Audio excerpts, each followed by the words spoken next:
parcours et analyse des situations sociopolitiques et économiques sur le continent africain. Alors, professeur, merci d'être venu, merci d'accepter notre invitation dans cette émission et nous sommes très honorés de vous avoir avec nous malgré vos multiples charges, préoccupations, et vous avez accepté aussi d'être dans cette émission pour réfléchir et présenter votre analyse, vos réflexions publiées dernièrement et par rapport à la situation socio- et politique chez nous au Bénin. Voilà. Et merci d'être venu. Et donc, monsieur, Juste Kodjo, docteur Juste Kodjo, commandant Juste Kodjo, et il a toutes les qualifications et tous les titres, et un brillant officier devenu professeur et à l'université, dans l'université. Et ça dit beaucoup de choses, docteur Juste. Bonsoir Gabin, bonsoir aux auditeurs et aux auditrices. C'est avec plaisir que je vous rejoins ce soir. C'est bien la première fois que j'interviens sur la chaîne, alors c'est un grand plaisir d'être ici ce mois. Écoutez, les titres, c'est vrai qu'au Bénin, nous avons un amour fou pour les titres, mais bon, on peut vraiment s'en passer. L'essentiel, c'est que nous puissions apporter quelque chose de consistant à notre cher pays, surtout par ces temps qui courent. Donc, merci de me donner cette opportunité. Merci, docteur. Merci d'être venu. Alors, nous entrons directement dans l'analyse, la présentation de votre analyse, de votre réflexion. Situation et sociopolitique au Bénin, crise préélectorale au Bénin, votre point de vue en tant que chercheur en sécurité. Et que voulez-vous nous dire principalement, monsieur docteur Juste? Alors, ce que je voudrais d'abord souligner, c'est que pendant longtemps, je me suis abstenu d'intervenir sur les questions d'ordre politique au pays. Je veux parler des questions d'actualité. J'ai eu plusieurs recours, plusieurs demandes d'entretien que j'ai déclinées. Mais face à la situation actuelle, je ne peux continuer de m'abstenir parce que nous traversons une période critique qui, malheureusement, n'est pas toujours perçue ainsi parce que, évidemment, en fonction de votre position, vous allez apprécier la situation différemment. Mais de ma position de chercheur, ayant examiné des décennies d'interaction politique sur les 191 pays ou près de 200 pays qu'il y a dans le monde, je peux vous dire que ce que nous observons en ce moment au Bénin devrait préoccuper plus d'un. Alors, ce qu'il faut retenir de mon analyse, j'ai voulu utiliser un exemple concret pour illustrer simplement la relation de cause à effet qui existe entre l'exclusion politique sous la forme de stratégie électorale et les conflits armés. La Côte d'Ivoire est un exemple parmi tant d'autres, ce n'est pas le seul exemple. Et donc, l'alerte que je donne en ce moment n'est pas seulement fondée sur l'analyse de la situation ivoirienne. C'est une analyse qui a été étendue à bien d'autres cas, mais le cas ivoirien, puisqu'il nous est beaucoup plus, il est plus proche de nous et nous savons un peu plus, nous en savons un peu plus que sur les autres cas, j'ai voulu l'utiliser pour illustrer, comme je dis. Alors donc, il faut faire cette différence, cette distinction-là. Maintenant, on peut parler des détails, mais indépendamment des détails, le cours de l'histoire dans ce pays voisin et dans bien d'autres pays montre que lorsque vous utilisez comme stratégie électorale une technique d'exclusion, elle finit toujours par rattraper la société.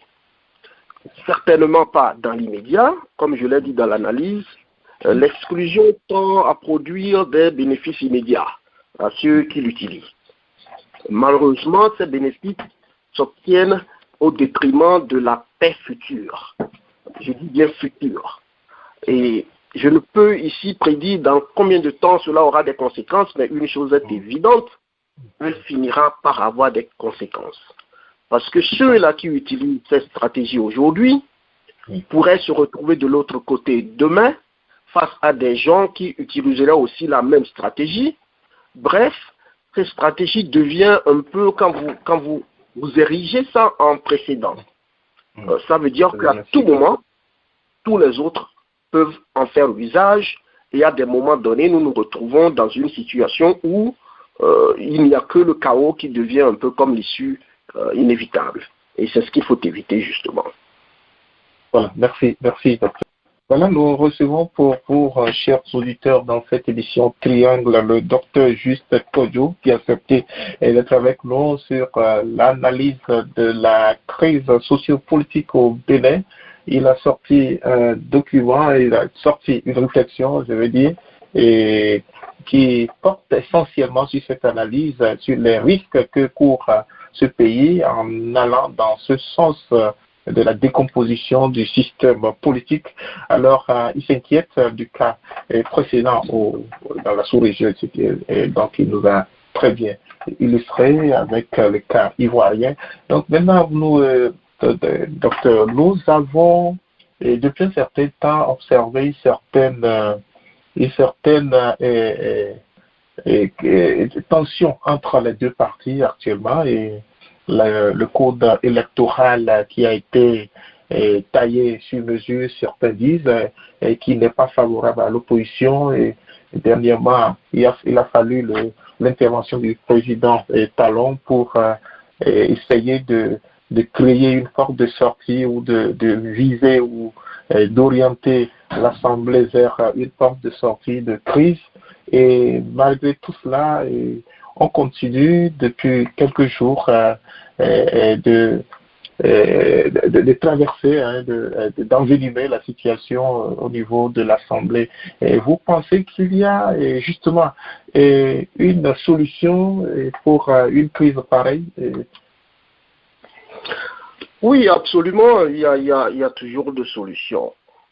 Mais il faut comprendre les fondamentaux de la crise. Si ce que je dis, depuis le début, je fais référence au terme exclusion politique comme en guise de stratégie électorale. C'est le nœud, ça. Si c'est une stratégie électorale pour des élections législatives, vous comprendrez que le président de la République n'est qu'un maillon de la chaîne qui serait impliqué dans ces élections. C'est vrai que dans un monde, d'ordinaire, le président de la République pourrait avoir une certaine emprise sur ses supporters au Parlement et donc pourrait a priori essayer de faire passer son message et obtenir une adhésion de ses supporters. Malheureusement, quand il s'agit de stratégie électorale pour les législatives, ce n'est pas que le président de la République qui a son intérêt en jeu. C'est aussi tous ces parlementaires qui ne voient en ces élections que la seule issue pour eux.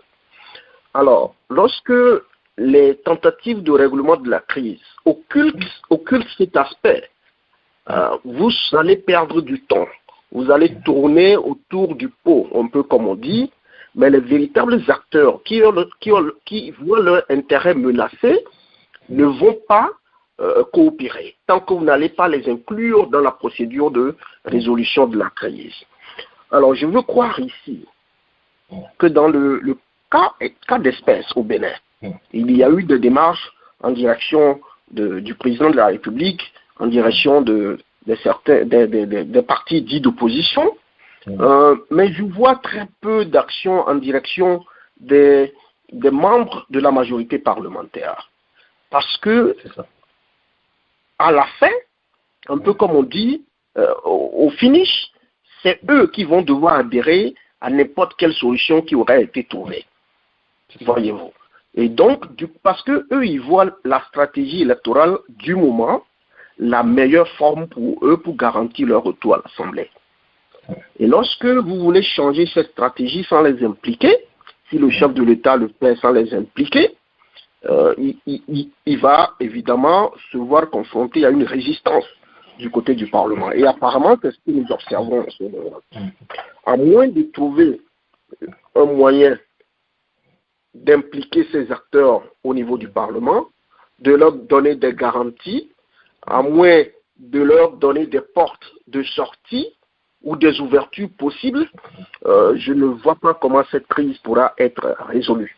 Ce que je dis ici est profond, parce que c'est ce que, si vous prenez l'exemple de la Côte d'Ivoire, que j'ai donné, c'est un dessin que je l'ai fait.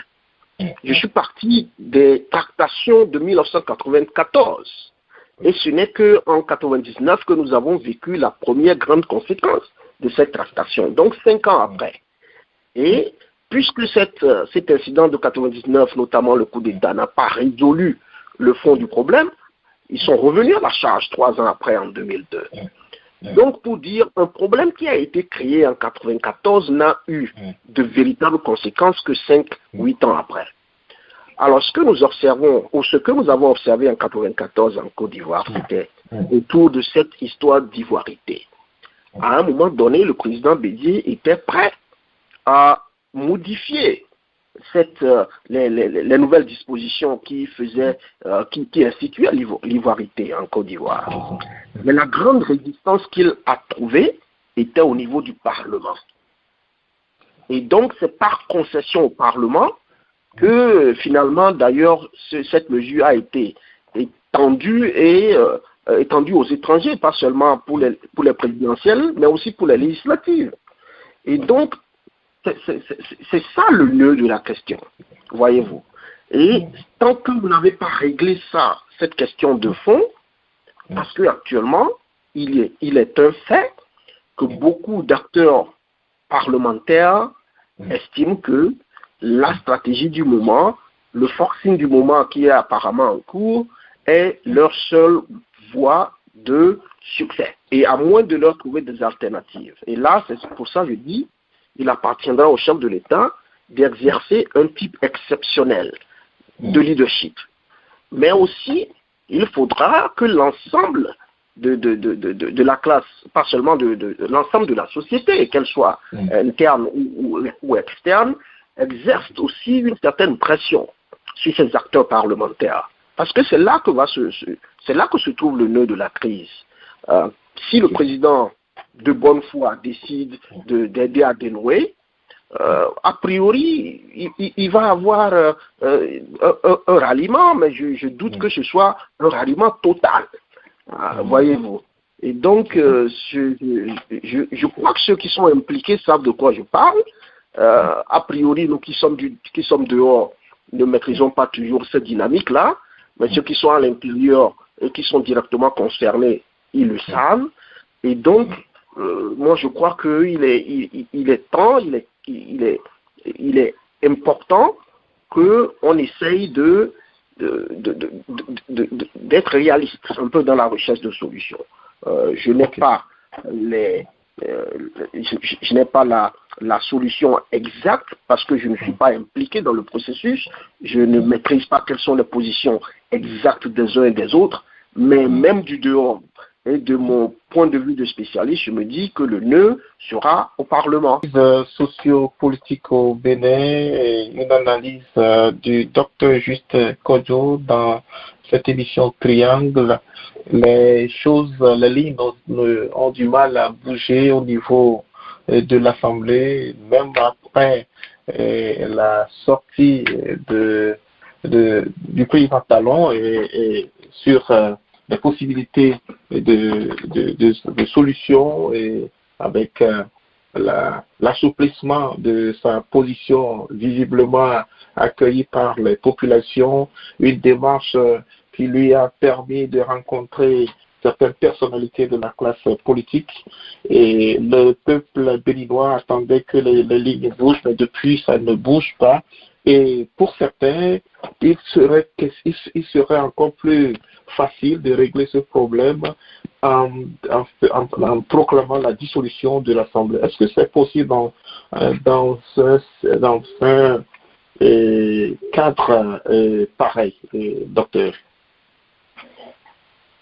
Je crois que ça ne ferait qu'aggraver la situation, à mon avis, parce que d'abord, ce serait un précédent assez lourd et grave. Et deux, le contexte juridique béninois, je ne sais sous quelle forme une telle dissolution pourra être prononcée et par qui. Voilà pourquoi je dis qu'il faut rechercher au niveau du Parlement des pistes de solutions.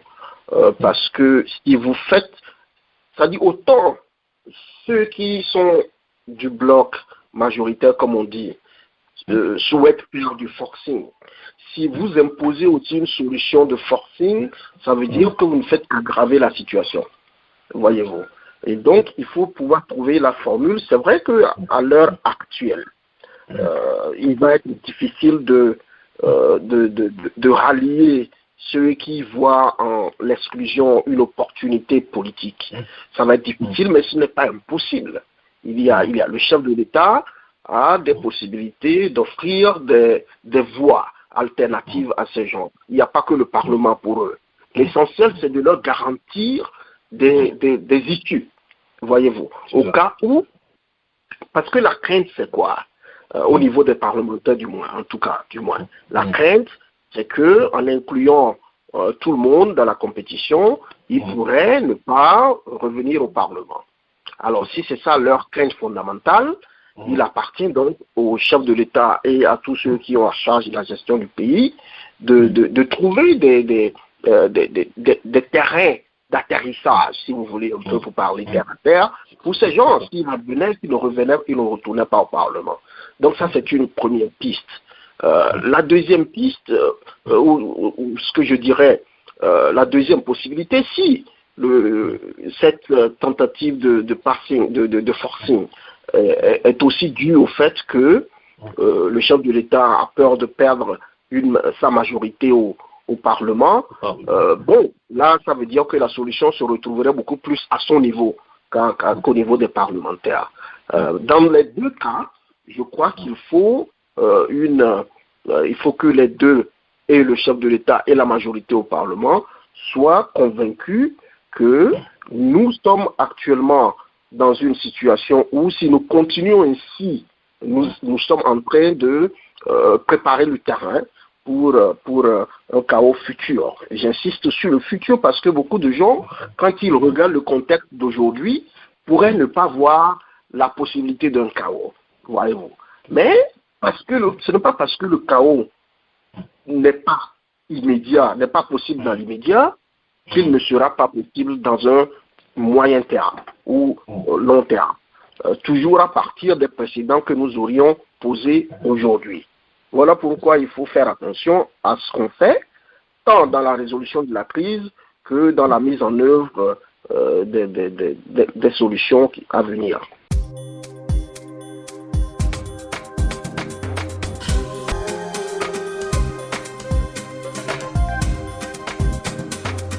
Dans le cadre de la résolution de cette crise sociopolitique au Bénin, plusieurs personnalités ont fait le déplacement des institutions de la sous-région, les Nations Unies, la CEDEAO, les amis du Bénin se sont impliqués.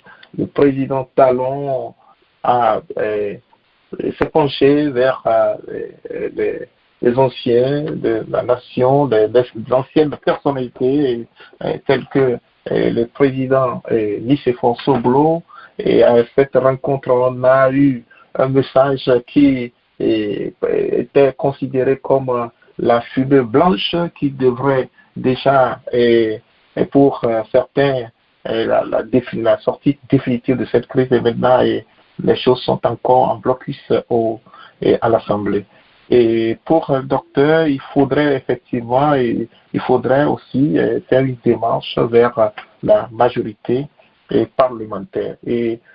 Alors, quels sont les conseils que vous pouvez aussi donner à la minorité parlementaire?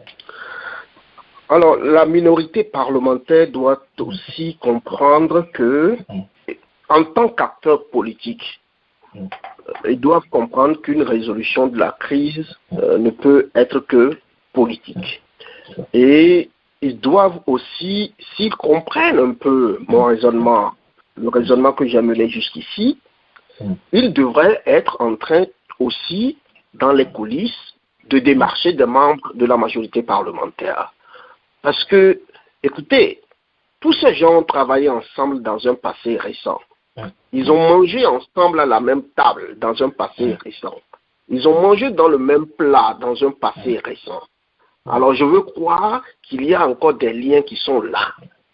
Et les deux, et la minorité et la majorité, doivent savoir que demain, la situation pourrait aussi changer, où ils vont se retrouver encore à manger à la même table. Et donc, au vu de ça, au-delà des tractations que nous voyons dans le domaine public, ils se doivent d'user de tous leurs liens privés, je parle de la minorité, pour aussi tendre la main à la majorité, parce que, au final, c'est là, comme je dis, que se jouera la résolution de la crise. S'ils attendent, si la minorité attend de dialoguer simplement avec le chef de l'État et attend que le chef de l'État en retour fasse rallier sa majorité, je crois que ça ne fait que, la crise ne fera que perdurer. En matière de stratégie, il faut pouvoir être en mesure de jouer sur de tirer sur plusieurs fils à la fois.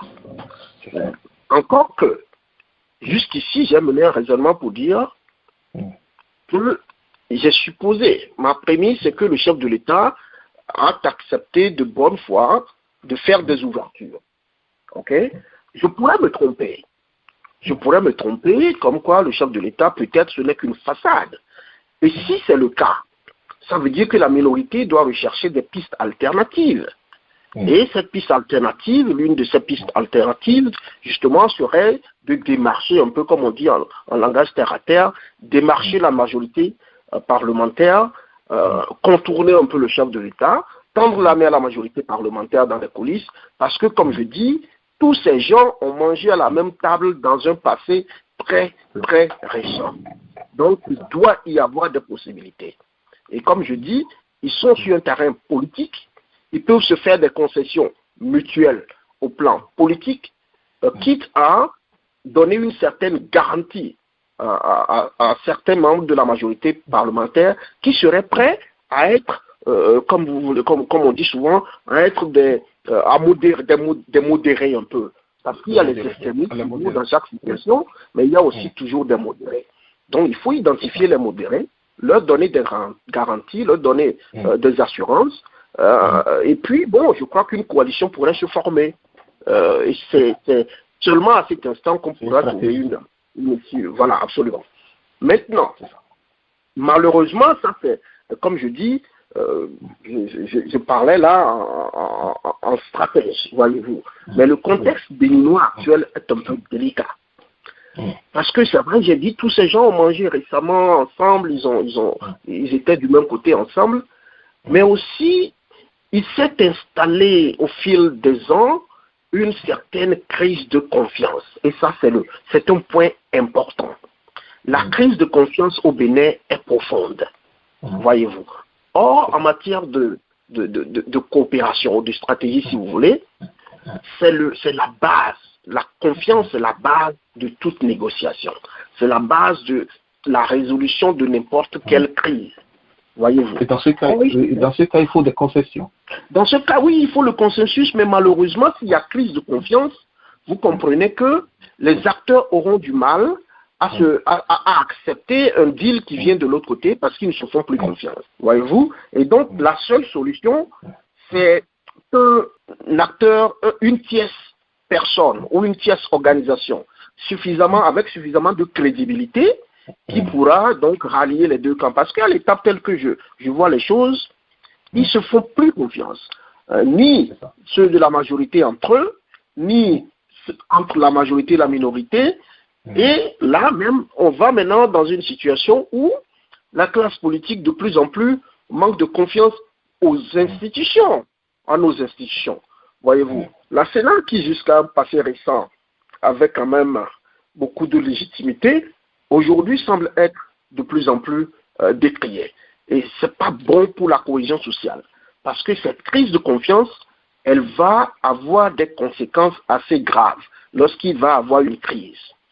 S'il n'y a personne, s'il n'y a aucune institution dans le pays qui inspire légitimité et confiance, ça veut dire qu'au petit problème, lorsqu'on aura un tout petit problème, la dégénération, l'escalation peut se faire facilement. La situation peut facilement basculer. Parce qu'il n'y a plus personne à l'intérieur du pays qui puisse tenir chacun dans une position raisonnable. Voilà pourquoi il faut travailler à rétablir, dans la mesure du possible, une certaine confiance. Parce que là, je crois que sans ça, je ne vois pas comment on va s'en sortir. Merci, on revient.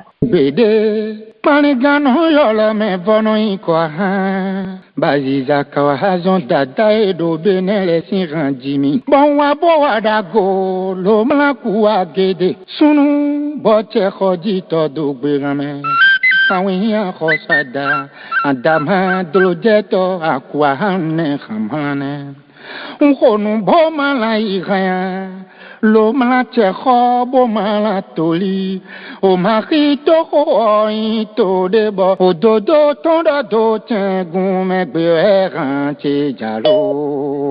Voilà, et nous sommes pratiquement à la fin de cette édition. Nous recevons pour vous Dr Juste Kodjo, et qui a accepté de nous entretenir par rapport à cette crise. Parcours et analyse des situations sociopolitiques et économiques sur le continent africain.